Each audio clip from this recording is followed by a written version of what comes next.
छोरा मान्छेको लागि चाहिँ यस्तो हुन्छ कि दिनभरि काम गर्यो हैन, अब यति बेलासम्म काम गर्यो आयो, अब फ्रेस हुने पनि फुर्सद पाइँदैन क्या।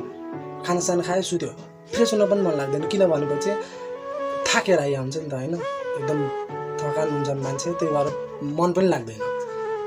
एउटा बन्द कोठामा भिडियो बनाइरहेको छु, चाहिँ हामी बस्ने रुम हो हैन, सजिलो चाहिँ छैन क्या हैन। लेबर काम मतलब मान्छेको जिन्दगी चाहिँ सजिलो छैन हैन। अहिले भन्नुपर्दा 6 बजे अहिले भर्खरै म काम गरेर आएँ, भर्खरै काम गरेर आएको छु हैन। मतलब घुम्न जाने फुर्सद पनि मिल्दैन।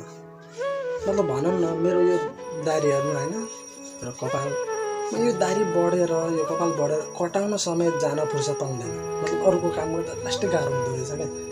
मान्छे आफ्नै साथमा यस्तो मोबाइलहरू हुन्छ हैन, आफ्नै साथमा हुन्छ काम गर्ने, यो पनि एउटा काम नै हो हैन।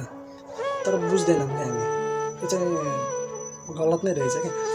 अहिले म काम गरेर आएको छु, अहिले म न कहीँ घुम्न जान पाएँ न म कहीँ जान पाउँछु। अब मन पनि लाग्दैन कि यति बेला थाकेर आइरहेको हुन्छ हैन, थाकेर आएको बेला मन पनि लाग्दैन, जाँगर पनि हराएर जान्छ हैन, सब एनर्जी खत्तम भइसक्यो।